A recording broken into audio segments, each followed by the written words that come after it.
Welcome into the latest edition of Extra Time. Stevie, Nicol is with me, Kate Murray, and we do have Don and Shaka back with us. Let's get started with some of your questions. Tommy Finn asks Stevie, is Big Sam bad for football? You can ask the same thing. The question could be, is Jose Mourinho bad for football? But is this Big Sam bad for football?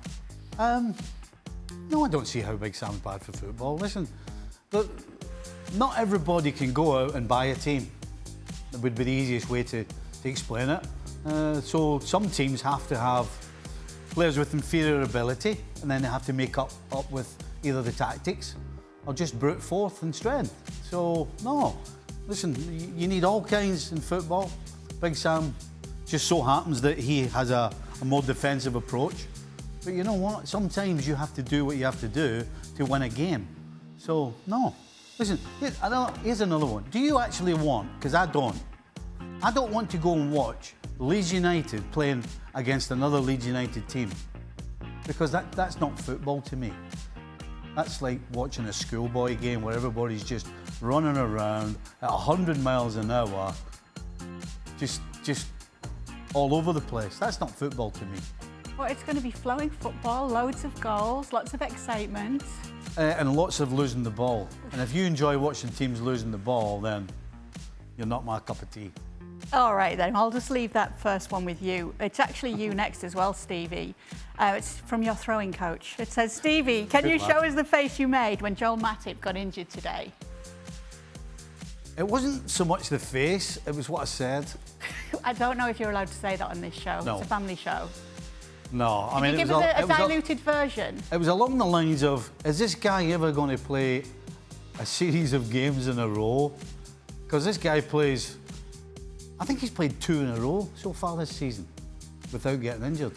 I think that's about it, isn't it? But then weren't you a bit more worried for what it means for Liverpool with all the injuries they've already got?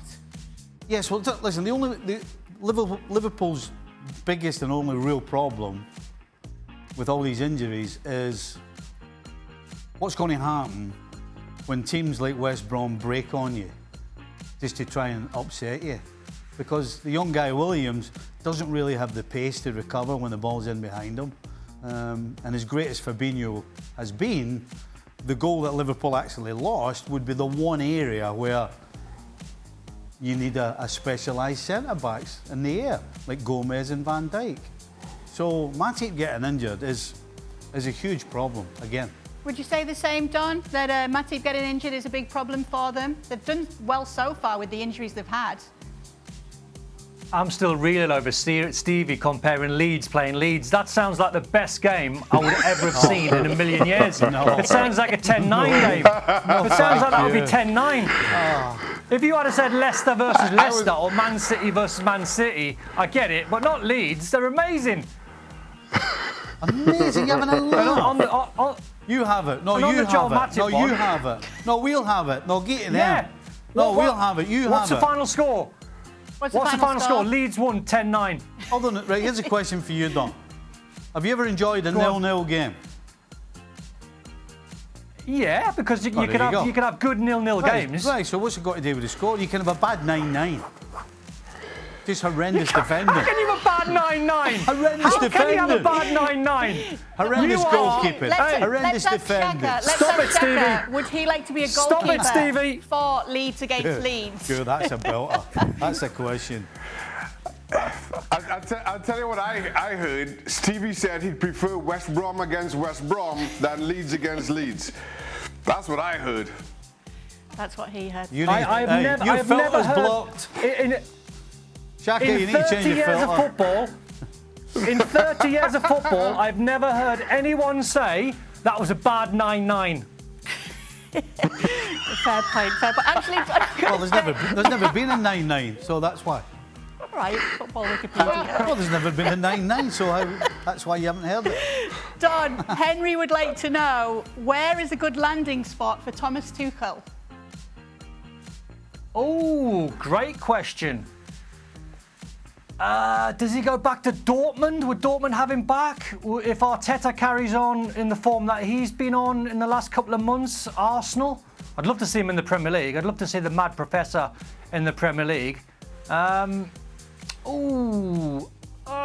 going to toss up between Dortmund and Arsenal. All right. Shaka, will Chelsea make the top 4? Right now, I'm thinking no.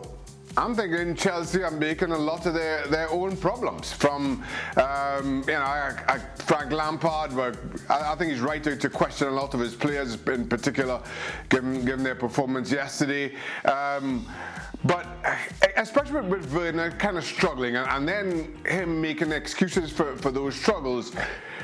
I'm not sure that they can pick back up where they left off. Maybe when Ziyech comes back, things turn around. But as of right now, that's a huge ask on Ziyech as well. Stevie, what do you think? With all that money spent, surely they can make the top 4, can't they? Yes. All right, Don? Well, who's going to beat them? Who's going to knock them out? Yes. Well, who? Yeah. Don? Well, nobody.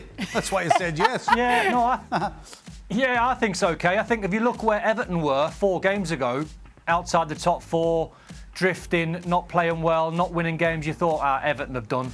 They just won 4 games on the spin and they're sitting in second.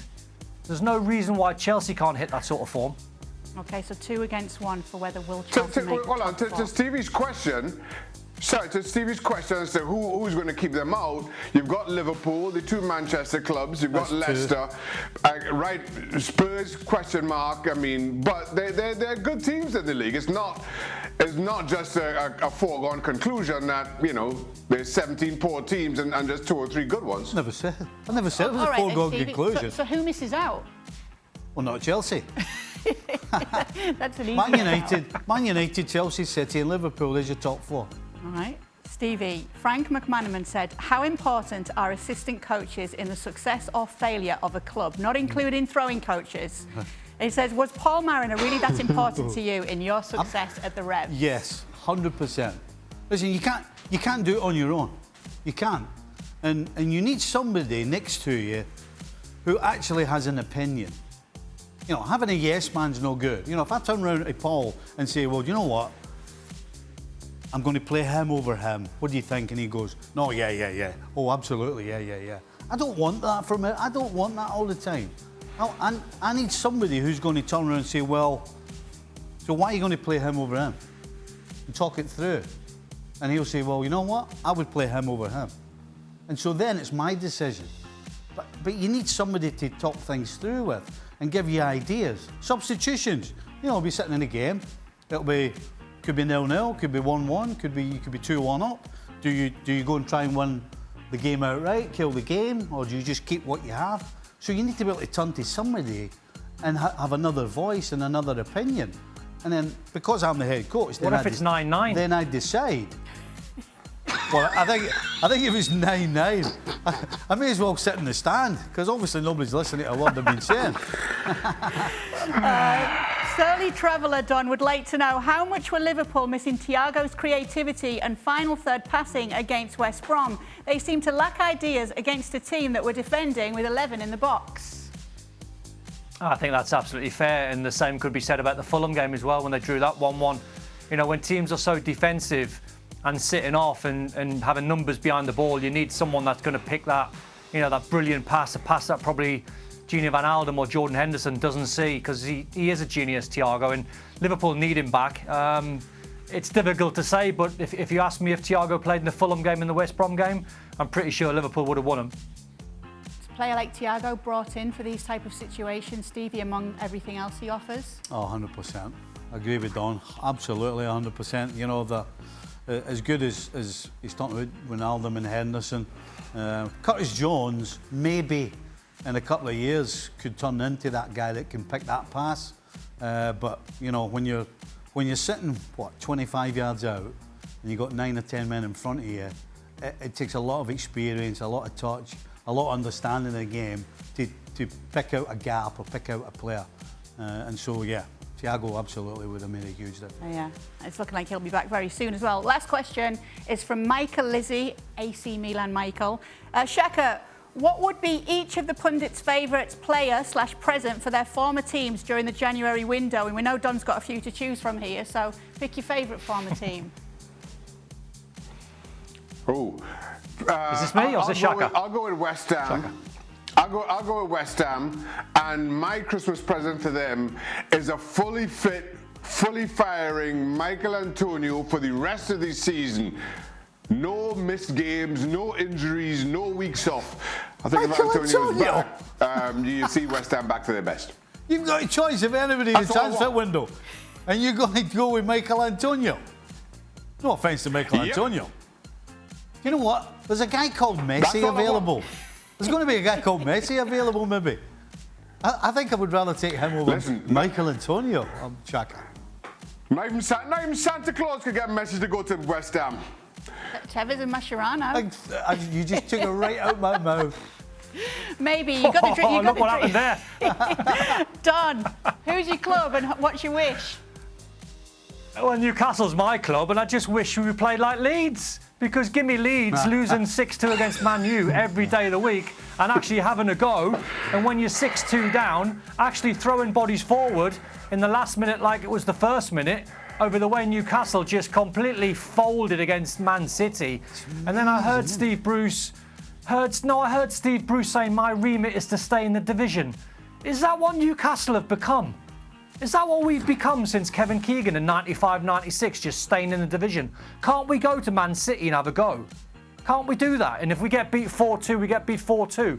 But have a go doing it. Callum Wilson was on the bench last night. Andy Carroll was on the bench. Dwight Gale on the bench. Go there and have a go, man. Do you know what? I owe Don an apology. Go on. Well, because I'll be honest with you, Don. If I had to sit and watch Newcastle every week, I'd rather watch Leeds against Leeds as well. So I do apologise. Yes. Sorry. Yes. I take it all back. That was his plan to actually take make it all him say back. that. I'm sorry. Go on, you then. Liverpool. Messi. Tell you what, if we had Messi today, we would have beat West Brom. You would have unlocked that defence. Absolutely. If you can get Messi, get Messi. All right, if you can get Messi, So get Liverpool Messi. Liverpool needs Messi to beat West Brom. Listen, Shaka, you know the old adage, when you're at the top, that's when you strengthen, right? Well, that would be definitely strengthening, Stevie. There you go. Don't forget, you can get much more content over on YouTube, and ESPN FC is with you daily here on ESPN Plus. Dan Thomas, my old Don flatmate. Thomas. Dan Thomas. Oh, that's his brother. He'll be back tomorrow, and I hope he'll say my name properly. More Premier League games to discuss. Well, thank you very much for watching ESPN on YouTube. For more sports highlights and analysis, be sure to download the ESPN app. And for live streaming, premium content, and let's not forget as well, ESPN FC 7 days a week. Subscribe to ESPN Plus.